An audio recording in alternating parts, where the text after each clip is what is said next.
గుర్తింపుగా ఈరోజు ఆధార్ కార్డు తీసుకొచ్చినాం.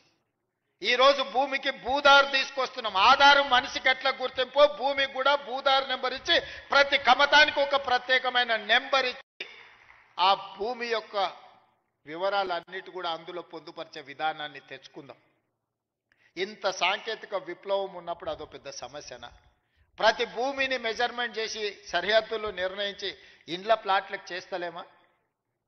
ఇండ్ల ప్లాట్లకు సరిహద్దులు నిర్ణయించినప్పుడు భూమి కొలతలతో పక్కాగా రిజిస్ట్రేషన్ చేసుకోగలిగినప్పుడు వ్యవసాయ భూమిని కూడా పక్కాగా కొలిసి దానికి సరిహద్దులు నిర్ణయించడం పెద్ద సమస్యనా? మన రెవెన్యూ సిబ్బంది చేయలేరా ఈ పని? దీన్ని మనకు అసాధ్యమా? తెలంగాణ రాష్ట్రం సాధించిన రెవెన్యూ సిబ్బందికి భూమి హద్దులు నిర్ణయించేది తెలంగాణ రాష్ట్ర హద్దులే నిర్ణయించగలిగిన రెవెన్యూ శాఖ సిబ్బంది భూమి యొక్క హద్దుల్ని నిర్ణయించడంలో పెద్ద సమస్య ఏముంటుందని నేను అడుగుతున్నా. అందుకే రాబోయే రోజుల్లో ప్రతి భూమిని పక్కాగా కొలతలేసి హద్దులు నిర్ణయించి దానికి సంబంధించిన రిజిస్ట్రేషన్ డాక్యుమెంట్ చేసి భవిష్యత్తులో ఎలాంటి సమస్యలకు తావు లేకుండా ఎలాంటి వివాదాలకు చోటు లేకుండా మన చట్టాన్ని బలోపేతం చేసుకుందాం.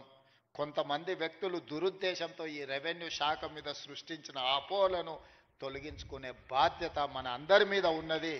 మీలో ఒకటిగా నేను మాటిస్తున్నా, మనం ఏ తప్పు చేయొద్దు, చట్టాలను పకడ్బందీగా అమలు చేద్దాం. చట్టాలు చేయడమే కాదు, అమలు చేసే విధానంలోనే అసలు ఫలితాలు ఉన్నాయి. తప్పకుండా నాకు సంపూర్ణమైన విశ్వాసం కలిగింది. ఇక్కడున్న సిబ్బందే కాదు, దాదాపుగా రైతు వేదికలలో కొన్ని వేలాది లక్షలాది మంది రైతులు చూస్తున్నారు గ్రామాలలో.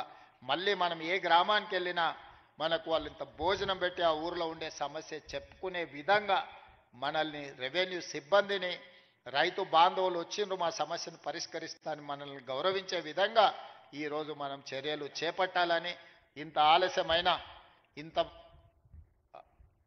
ఎదురు చూసి ఈ చట్టాన్ని ఈరోజు మీరు తీసుకెళ్తున్నారు. ఈ సందేశాన్ని గ్రామాలకు తీసుకెళ్ళండి.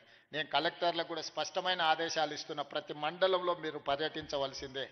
రెవెన్యూ సిబ్బందిని వాళ్ళ సహకారాన్ని తీసుకోవాల్సిందే.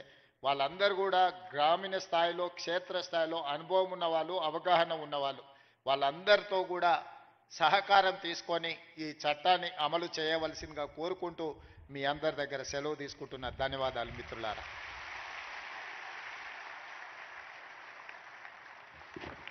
ప్రతి చిన్న భూకమ్మతంలో క్షేత్రస్థాయిలో రైతు పండగ జరగాలి అని సందేశం ఇచ్చిన ముఖ్యమంత్రి గారిని ఇప్పుడు మన రెవెన్యూ శాఖ మంత్రులు సత్కరిస్తారు. రెవెన్యూ డిపార్ట్మెంట్ పక్షాన I request honourable CM to accept the felicitation by honourable revenue minister. సంబంధిత ఉన్నతాధికారులు ఈ కార్యక్రమంలో పాల్గొంటారు. కమిషనర్ CCLA శ్రీ నవీన్ మిఠల్ గారు, అలాగే మకరంద్ గారు, ఇంకా సంబంధిత రెవెన్యూ అధికారుల బృందం. రెవెన్యూ అమాత్యుల చేతుల మీదుగా ముఖ్యమంత్రి గారికి సన్మానం. ఆ తర్వాత రెవెన్యూ మంత్రివర్యులు కూడా CCLA కమిషనర్ నవీన్ మిఠల్ గారు, మకరంద్ గారు రెవెన్యూ ఆఫీసర్ చేతుల మీదుగా సన్మానం అందుకుంటారు. తర్వాత ఫార్మర్స్ వెల్ఫేర్ కమిషన్ కోదండరెడ్డి గారు చైర్మన్, వారి సభ్యులు గౌరవనీయులైన ముఖ్యమంత్రి గారిని సత్కరిస్తారు.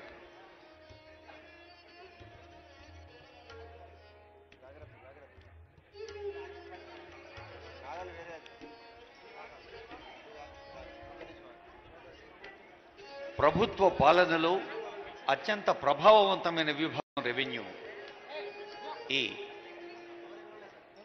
రెవెన్యూ కుటుంబ సభ్యులందరూ కలిసి పాల్గొన్న పండుగ రైతులకు ఒక ధీమాగా ఉంటుంది, గుండెల నిండుగా. ఈ కార్యక్రమం భూభారతి ప్రారంభోత్సవ కార్యక్రమం ఒక హృదయోత్సవంగా, నేత్రోత్సవంగా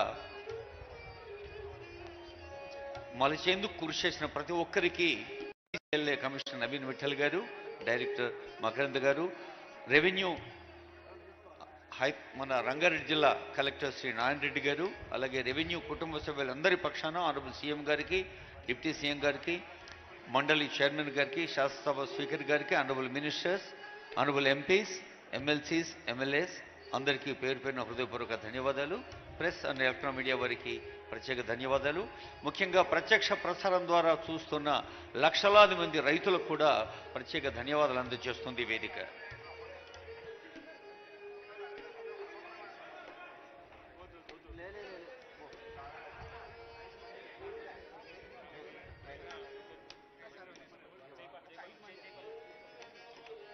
రైతు ఆనందంగా ఉంటే రాజ్యం ఆనందంగా ఉంటుందని, మరి ఆ రైతు చైతన్యానికి సింబాలిక్గా ఉన్న ఎడ్ల బండిని నాగల్ని కోదండరెడ్డి గారు ముఖ్యమంత్రి గారికి వారు కమిషన్ చైర్మన్గా వారి సభ్యులు కలిసి బహూకరించారు.